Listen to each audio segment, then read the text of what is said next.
ایران امریکہ جنگ روکنا ضروری، مشرق وسطی میں مزید کشیدگی غیر دانشمندانہ ہوگی، دنیا جنگل کے قانون کی طرف واپس جانے کے خطرے سے دوچار ہے۔ چینی صدر شی جن پنگ کی روسی ہم منصب ولادیمیر پیوٹن سے ملاقات کے موقع پر گفتگو۔ صدر شی نے کہا چین روس تعلقات کی کامیابی کی وجہ سیاسی اعتماد اور اسٹریٹجک تعاون ہے۔ مشرق وسطی جنگ کے خاتمے سے توانائی سپلائی کے استحکام میں مدد ملے گی۔ مذاکرات اس وقت خصوصی اہمیت رکھتے ہیں۔ روسی صدر ولادیمیر پیوٹن نے کہا روس اور چین کے تعلقات غیر معمولی سطح کے ہیں۔ مشرق وسطی بحران میں روس قابل اعتماد توانائی فراہم کنندہ ہے۔ چین اور روس میں ہمسائیگی، دوستی اور تعاون کے معاہدے میں توسیع پر اتفاق۔ روسی صدر ولادیمیر پیوٹن کا بیجنگ میں عظیم عوامی ہال آمد پر پرتپاک استقبال۔ وفاقی وزیر داخلہ محسن نقوی کا ایک ہفتے میں دوسری بار دورہ تہران۔ ایرانی میڈیا کے مطابق وزیر داخلہ نے اپنے ایرانی ہم منصب سکندر مومنی سے ملاقات کی۔ پاسداران انقلاب کے commander in chief general Ahmad Vahidi سے بھی ملاقات۔ امریکہ ایران مذاکرات اور خطے کی صورتحال پر تبادلہ خیال۔ محسن نقوی نے گزشتہ دورے میں صدر مسعود پزشکیان، ایرانی وزیر خارجہ عباس عراقچی اور پارلیمنٹ کے اسپیکر باقر کالیباف سے ملاقات کی تھی۔ Mr. Chairman, today we celebrate 75 years of establishment of diplomatic relations between Pakistan and China. Our all-weather strategic cooperative partner has stood all tests of time. Our relationship is based on mutual trust, mutual respect, and mutual benefit. Mr. Chairman, we deeply appreciate China's consistent support for Pakistan's sovereignty and territorial integrity. چین نے ہمیشہ پاکستان کی خود مختاری اور سلامتی کی حمایت کی، امن کے لیے علاقائی ممالک کے ساتھ مل کر کام کر رہے ہیں۔ نائب وزیر اعظم اسحاق ڈار کا چینی وفد کے اعزاز میں استقبالیے سے خطاب۔ کہا پاک چین دوستی مضبوط اقتصادی اور تصویراتی شراکت داری میں تبدیل ہو چکی۔ دونوں ممالک علاقائی امن، عالمی استحکام اور ترقی پذیر ممالک کے مفادات کے تحفظ کے لیے مشترکہ ویژن رکھتے ہیں۔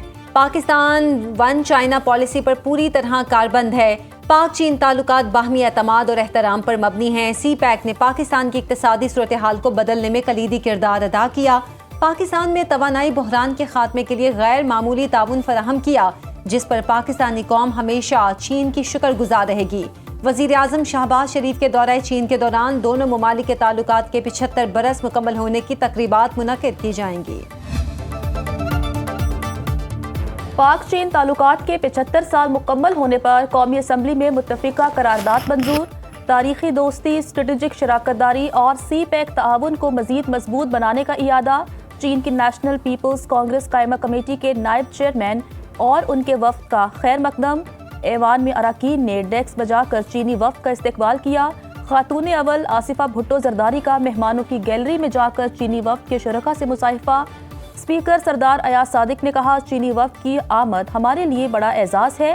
وفاقی وزیر قانون نے کہا دونوں ممالک کے درمیان تاریخی برادرانہ تعلقات ہیں۔ اپوزیشن لیڈر محمود اجکسئی نے کہا چینی وفد کو قومی اسمبلی آمد پر خوش آمدید کہتے ہیں۔ پاکستان دوست ملک کے احسانات کبھی نہیں بھولے گا۔ چینی وفد کا پورے ایوان کی طرف سے ملنے والی تقریب پر مسرت کا اظہار۔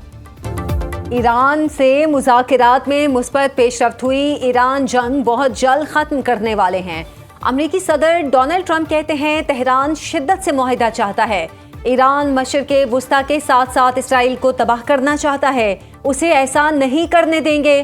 امریکہ ایران پر حملہ کرنے سے 1 گھنٹہ دور تھا، ہم ایران کو 2-3 دن سے زیادہ نہیں دے سکتے، ہو سکتا ہے دوبارہ حملوں کی ضرورت پڑے، یقین ہے ایسا نہیں ہوگا۔ امریکی نائب صدر جے ڈی وینس نے وائٹ ہاؤس میں پریس بریفنگ میں کہا امریکہ کا واضح موقف ہے ایران کے پاس ایٹمی ہتھیار نہیں ہو سکتے، ایران کی عسکری صلاحیت تباہ کرنے کے لیے اہداف حاصل کر دیے، ہماری نیت صاف تھی، اس لیے اسلام آباد مذاکرات میں 22 گھنٹے گزارے۔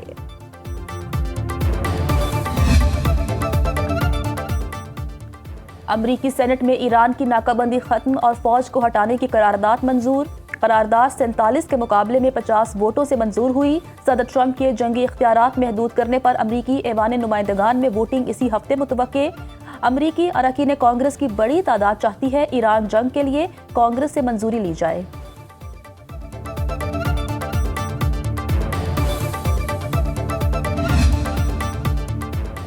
طاقت ہی واحد زبان ہے جسے امریکی صدر سمجھتے ہیں۔ ایرانی پارلیمنٹ کی نیشنل سیکیورٹی کمیشن کے سربراہ ابراہیم عزیزی نے کہا ٹرمپ کی کسی نئی جارحانہ کارروائی سے ہچکچاہٹ کی وجہ ایرانی افواج کے فیصلہ کن رد عمل اور ایرانی عوام کے اتحاد کا خوف ہے۔ ٹرمپ جانتے ہیں ایران کے خلاف کسی بھی اقدام کا مطلب فیصلہ کن فوجی رد عمل اور متحد قوم کا سامنا کرنا ہوگا۔ یہ بات واضح ہے ٹرمپ خلیجی ممالک کے رہنماؤں کی ثالثی کو کوئی اہمیت نہیں دیتے۔ جنگ شروع ہونے کے کئی ماہ بعد امریکی کانگریس نے اربوں ڈالر مالیت کے درجنوں طیاروں کا نقصان تسلیم کر لیا۔ ایرانی وزیر خارجہ عباس عراقچی نے سوشل میڈیا پوسٹ میں لکھا ایران کی مسلح افواج دنیا کے جدید ترین جنگی طیارے F-35 کو نشانہ بنانے والی پہلی فورس ثابت ہوئی۔ جنگ کے دوران حاصل ہونے والے تجربات اور معلومات کی بنیاد پر دوبارہ جنگ مسلط کی گئی تو مزید حیران کن اقدامات دیکھنے کو ملیں گے۔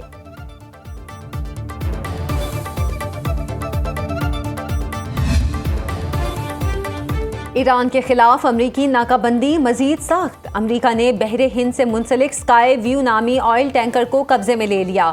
وال اسٹریٹ جرنل کے مطابق امریکہ نے ٹینکر پر ایرانی تیل کی نقل و حمل کرنے پر مارچ میں پابندی لگائی۔ ممکنہ طور پر ٹینکر پر فروری میں ایران کے جزیرہ خارق سے 10 لاکھ بیرل خام تیل لوڈ کیا گیا۔ امریکی سینٹرل کمانڈ نے دعویٰ کیا ہے بحری ناکہ بندی پر مکمل طور پر عمل درآمد جاری ہے۔ اب تک 89 تجارتی جہازوں کا رخ موڑا جا چکا ہے۔ امریکہ نے ایرانی مالیاتی اور شپنگ نیٹ ورکس پر نئی پابندیاں لگا دی۔ امریکی محکمہ خزانہ کے مطابق ایران سے منسلک شخصیات، کرنسی ایکسچینج اور 19 جہازوں پر پابندی لگا دی۔ ایران کے پوشیدہ مالیاتی اور جہاز رانی کے نظام بھی پابندی کی زد میں آ گئے۔ ایران کو تیل اور پیٹرو کیمیکل کی فروخت سے سالانہ اربوں ڈالر منتقل ہوتے ہیں۔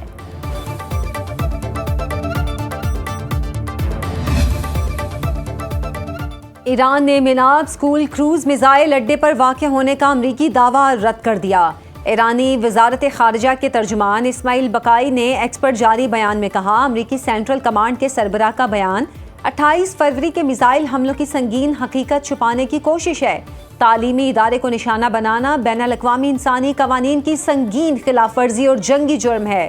تباہ کن حملہ کرنے اور حکم دینے والوں کو جواب دہ ٹھہرایا جانا چاہیے۔ امریکی سینٹ کام کے سربراہ ایڈمرل بریٹ کوپر نے کہا میناب اسکول پاسدارانِ انقلاب کی کروز میزائل بیس کے اندر واقع تھا۔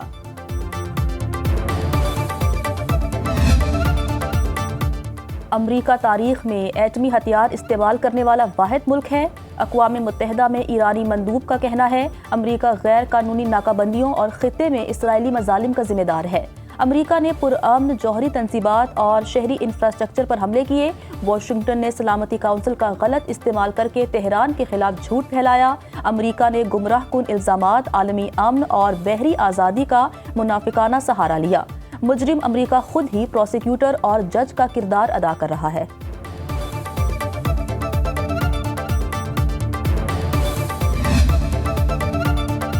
آئل کی عالمی مارکیٹ میں مندی۔ صدر ٹرمپ کے جنگ جلد ختم کرنے کے بیان پر خام تیل کی قیمت $3 کم ہو کر $108 پر آ گئی۔ WTI کا ایک بیرل $2.5 سستا $102 میں فروخت۔ گولڈ مارکیٹ میں سونے کی قیمت $4,497 فی اونس ہو گئی۔ پاکستان میں سونا $6,800 سستا 1 تولہ $4,70,362 کا ہو گیا۔ پاکستان سٹاک مارکیٹ میں 1934 پوائنٹس کی تیزی، 100 انڈیکس میں 1,64,831 پر بند۔ انٹر بینک پہ ڈالر $278 پیسے پر برقرار۔ بجٹ مذاکرات کے لیے IMF مشن کا وفد پاکستان میں موجود۔ ذرائع کے مطابق بیشتر نکات پر اتفاق ہو چکا، چند نکات پر مزید مذاکرات جاری۔ آئندہ مالی سال پیٹرولیم لیوی $100 فی لیٹر تک جانے کا امکان۔ IMF کا صوبوں کو اضافی $430 ارب ریونیو جمع کرنے کا ہدف۔ IMF کا صوبوں سے وفاق کو تقریباً $2 ٹریلین سرپلس دینے کا مطالبہ۔